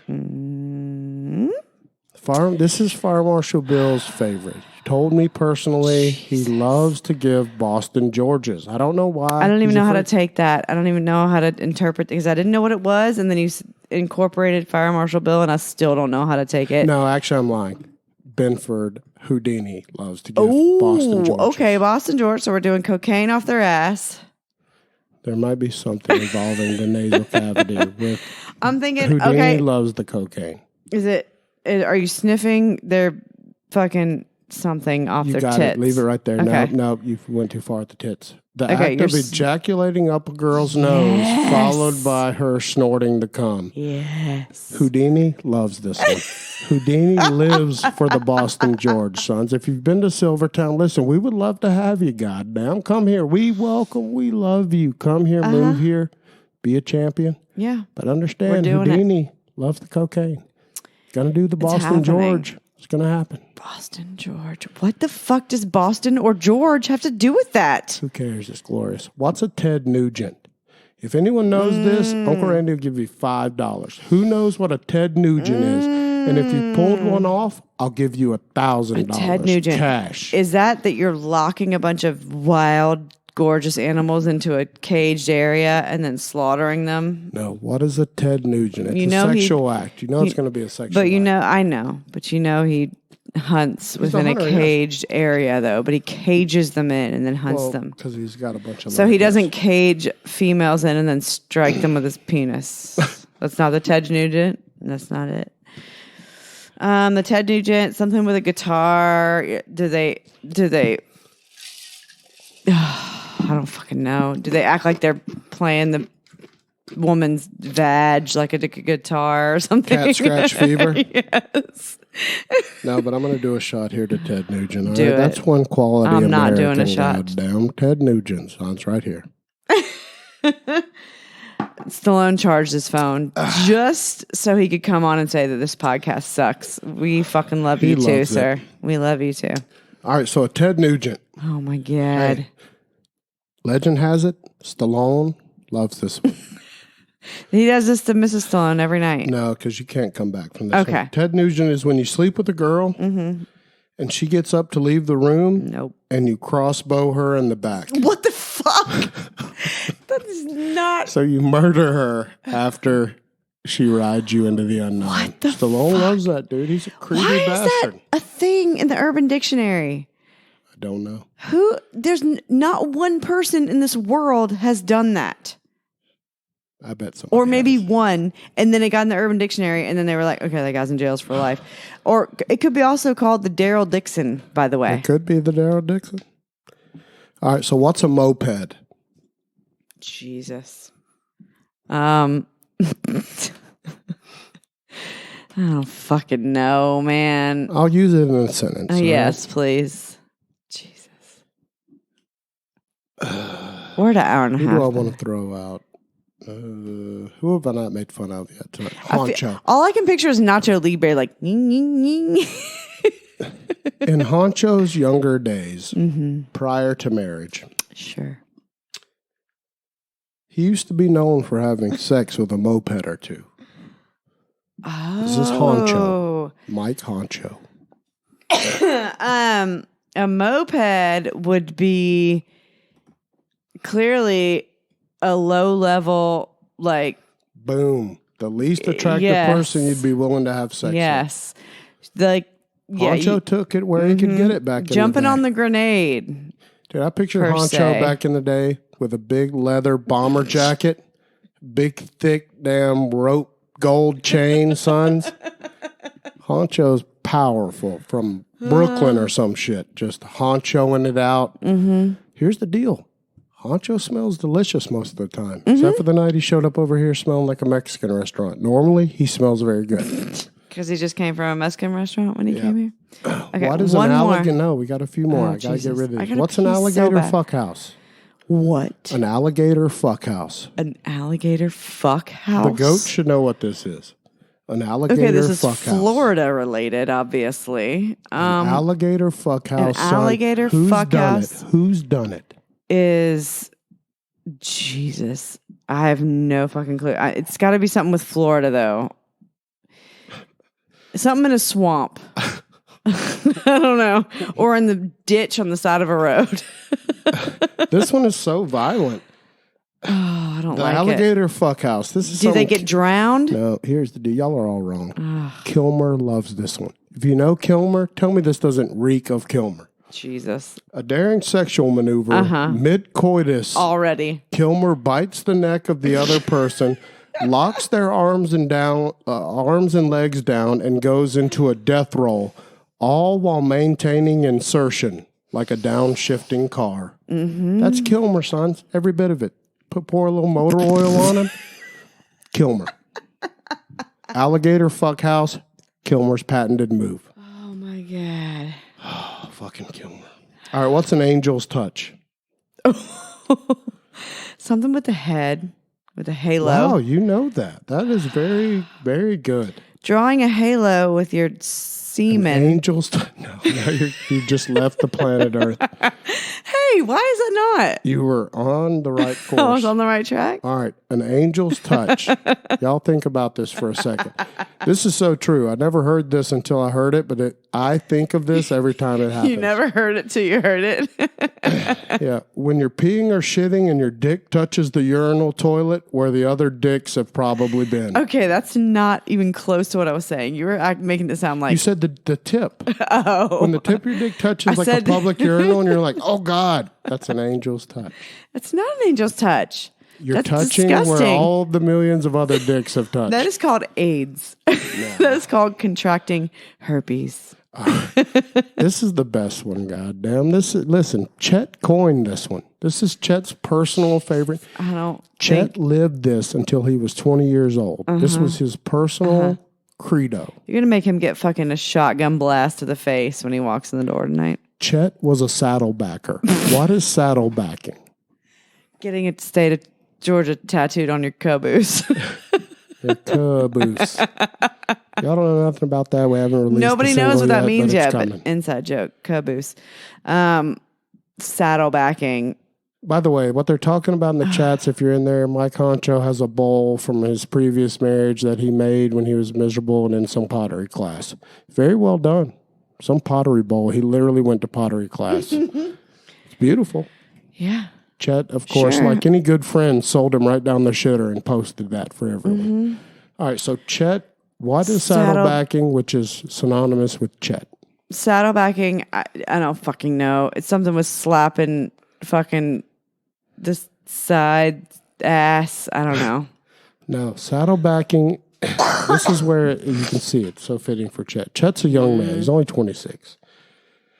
Saddlebacking is the term for the phenomenon of Christian teens engaging in unprotected anal sex in order to preserve their preserve their virginities. Named after Saddleback Church, home of the Reverend Rick Warren, who is proponent of abstinence education. Babe. Yes. The goat. He called it. He said it in the chat before you said it. Shut up. I swear to fucking my God virginity. He said before you started talking, and there's a 30-second delay, so I know he said it before you did. Having ass sex to save your virginity is what he said in the chat. Powerful goat. I can't pretend like that doesn't surprise me. The goat, of course. Of anyone, the goat. I don't even know if he could have Googled it in that time. But it's the goat for you. Y'all wonder why he's the goat? That answer. Even the goat asked me Saturday night, "Why am I the goat?" And I was like, "Shut the fuck up. You're the goat because you're the goat. You know you're the goat because you keep proving yourself over and over." Yes, he fucking called it. Now, speaking of the goat, yes, this is his patented move. He's been known to do this at parties. He did it at the Christmas party to Fire Marshal Bill. What is a hot Carl? A hot Carl. Listen, he did it at the Christmas party. Picture this. The goat did this to Fire Marshal Bill at the greatest Christmas party. Okay, I'm thinking, are you talking about the picture? Or it looks like... I'm not telling you. Just know that the goat gave Fire Marshal Bill a hot Carl. Something about cleaning up something on his pants. Like on his shoes. No. Took his shirt off. No. I'm going to let you... When I read this, go pee because we've got two more. I'll fill the dead air. Listen, I'm a champion. I'm an on-air personality. Fuck you. I know. Go. All right, go ahead and go. I'll explain to him what it is. Listen. Tell me what it is. The goat loves this shit. A hot Carl is to shit into a sock and then hit the person in the face with the sock that's filled with feces. The goat did that to Fire Marshal Bill at the party. Doesn't even remember it. This is right before the Fire Marshal Bill drowned in the pool. Luckily, we saved him. Mrs. Fire Marshal Bill came, saved his life. He was dying, sucking in water, sons. Shit's crazy, goddamn. Here in Silvertown, it gets out of hand, goddamn. I'm telling you, it's crazy. Move to Silvertown. Why don't more of y'all live here? Here's the deal. We need Kevin to move here. I know Kevin. I'll vouch for him. Listen, Kevin, when you move here, though, we can't have you doing a Michael Douglas, bro. We can't have you doing a party and then getting the smoke by Miss Anderson Cooper. It's a bad deal, sons. Right here, this is Kevin. Old Roll Tide champion, goddamn.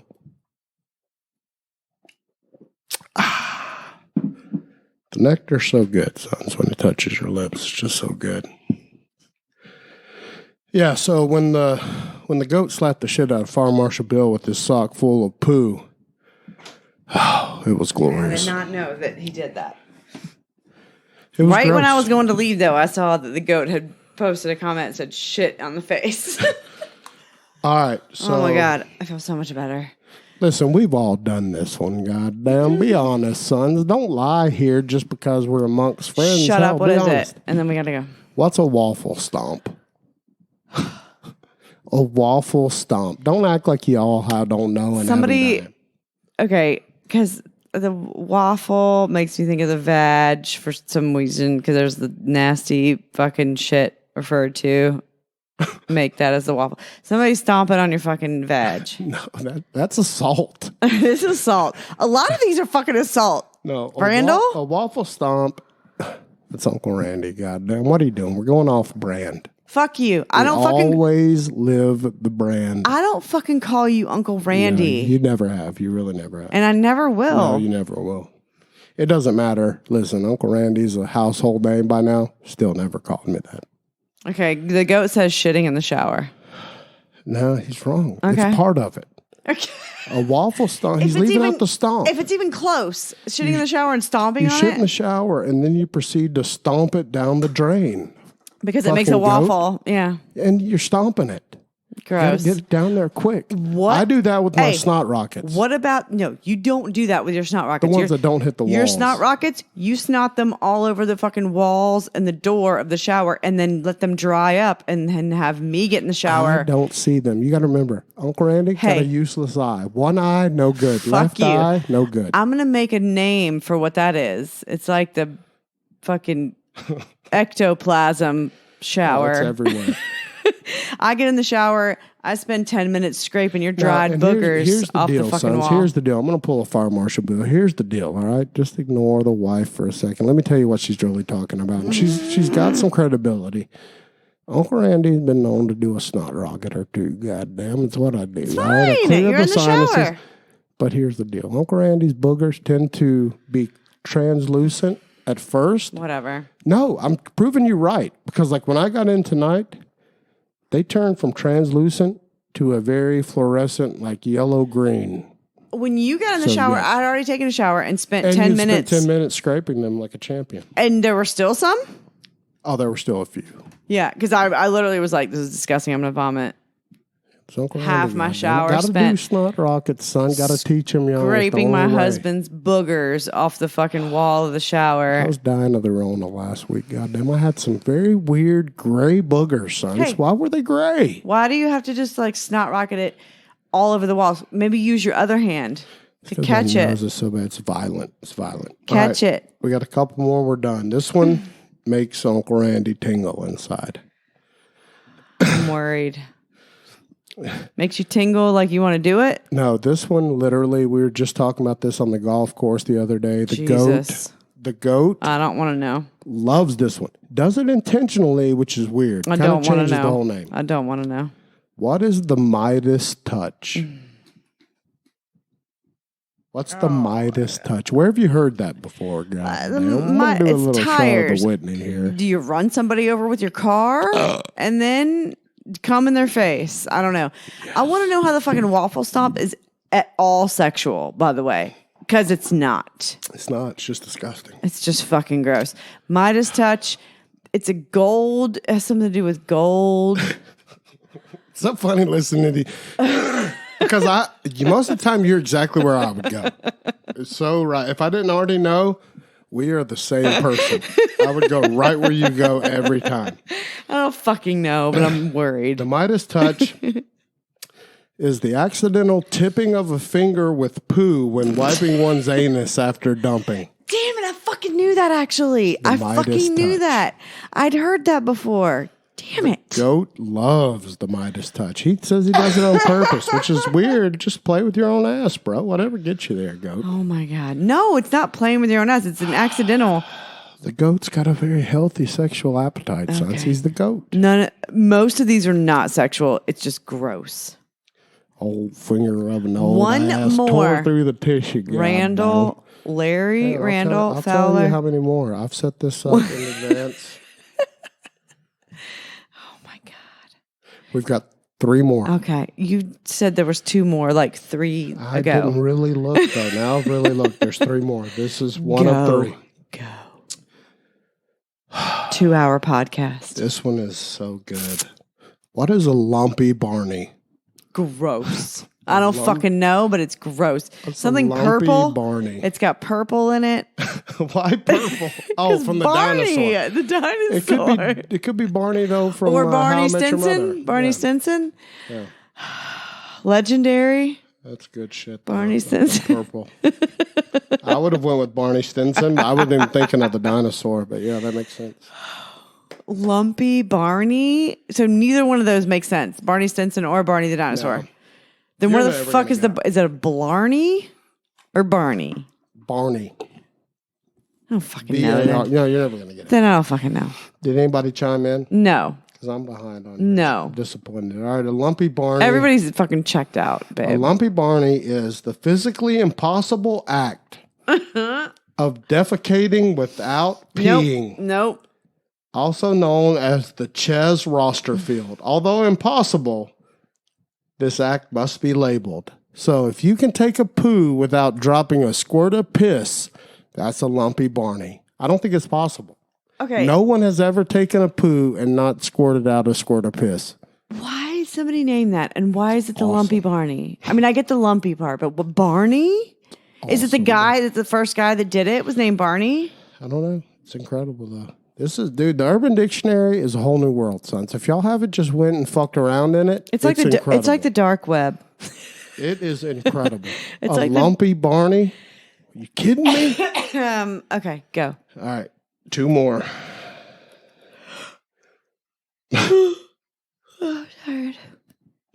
What is a rodeo fuck? Okay, cowgirl. Obviously.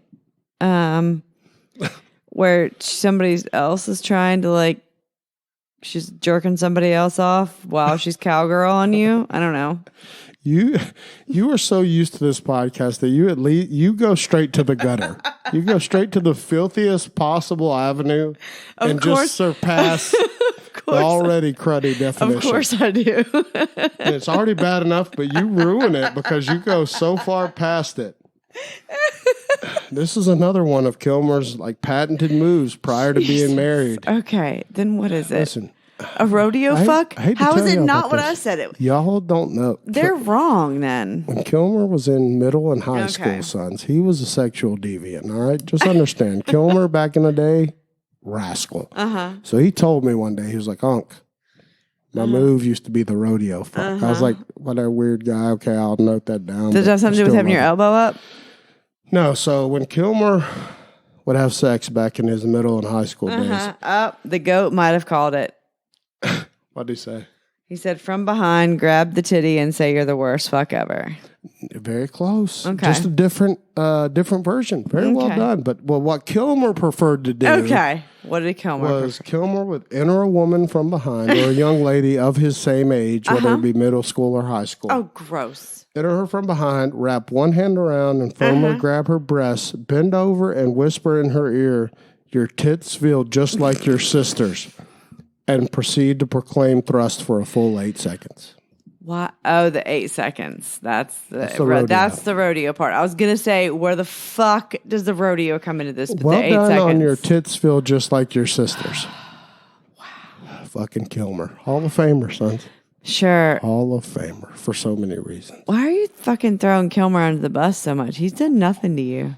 Come on. If you know Kilmer, if you even think he could really do that, you'd be crazy. But he did. No. But you know what? You're alienating like a lot of our listeners. Hey, it's their code names. That's why it's awesome. All right. What's an Urkel jerk? And why? Did I do that? Why in the world is this Danny O'Shea's favorite thing to do? Urkel jerk. So I feel like, because Urkel's like, did I do that? So like maybe like not knowing what's going on. So is everybody blindfolded? It's like a circle jerk, but everybody's blindfolded. You got a picture. This is a Danny O'Shea movement. What do you picture? If you think of Danny O'Shea, I don't fucking know. And an Urkel jerk. No, Danny I don't. O'Shea. Hey, Danny O'Shea's been known to do this at the pool while everyone else is congregating outside. Okay. He takes one of his breaks to take a selfie. Danny O'Shea. At the pool with a vape. I don't fucking know what you're trying to tell me. An Urkel jerk. An Urkel jerk. I don't fucking understand what you're trying to tell me. I don't know how Urkel jerk is related to Danny O'Shea. Walking to the bathroom slowly while showing his abs and trying to act like he's on the phone? That's a normal, everyday Danny O'Shea. But what are you trying to say? Dude, when Danny O'Shea takes his stroll to the shitter, sons, abs are fully flexed. Doesn't take a single breath. I watched him walk last summer. Took 4 minutes for him to walk from where he went to the shitter. Never took a breath. Abs, full effect. Love some Danny O'Shea. Okay, Kilmer said for the last one, till she bucks you off. Is that for the one that he loves about the rodeo fuck? Yeah. So I feel like my definition of Urkel jerk is more accurate, but the goat says perform a windshield wiper. Dude, the goat knows. Here's the deal. Why does the goat know these things? And he's not right. He's wrong. Is he just Googling all of them? I don't know. But here's the deal. I think the goat. From behind, thumb in the ass, wave your fingers like a wiper. No, that's the bus driver. Wow. That's what the fuck? That's the Why bus do you know driver. automatically that's a bus driver? That was Uncle Randy's move in high school, the bus driver. I'm fucking out of here. Come on. Listen, what's the Urkel jerk? I don't fucking know. Is that your final answer? Because it's close. You're good. Urkel jerk is, I told you that they're blindfolded and they're circle jerking How each do other. you picture, how do you bring the Steve Urkel into it, though?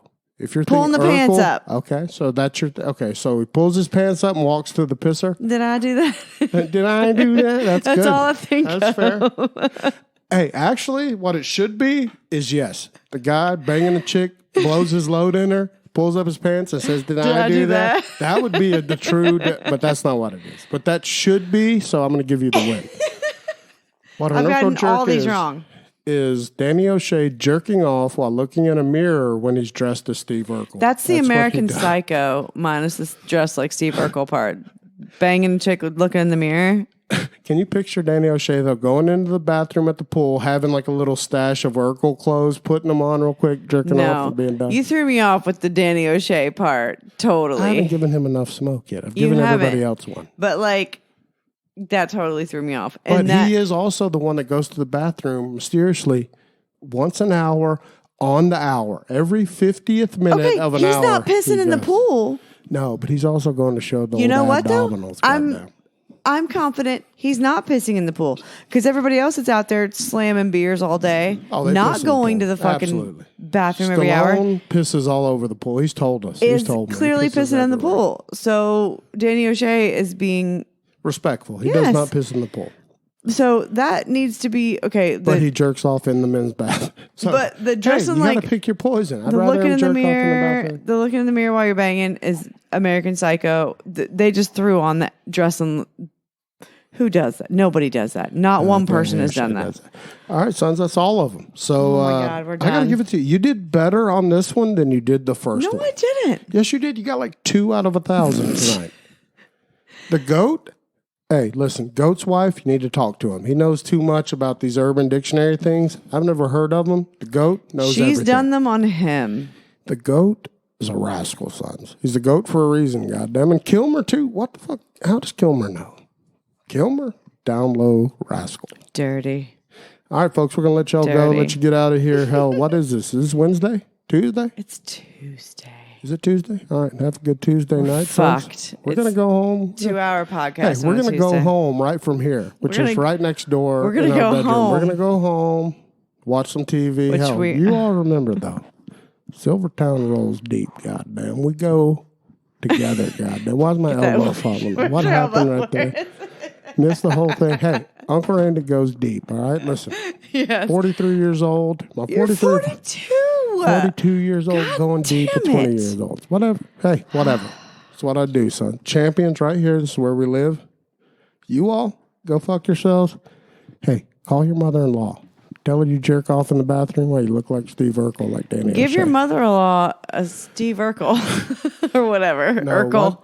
Give her a flying circus. Goddamn, she loves a flying circus. All right, we'll talk to y'all later. Everybody go fuck yourselves. And remember, Silvertown, goddamn. Hey, come and give us a visit, goddamn. We'd be tickled pink to have you. Uncle Randy loves you. Bye. Bye.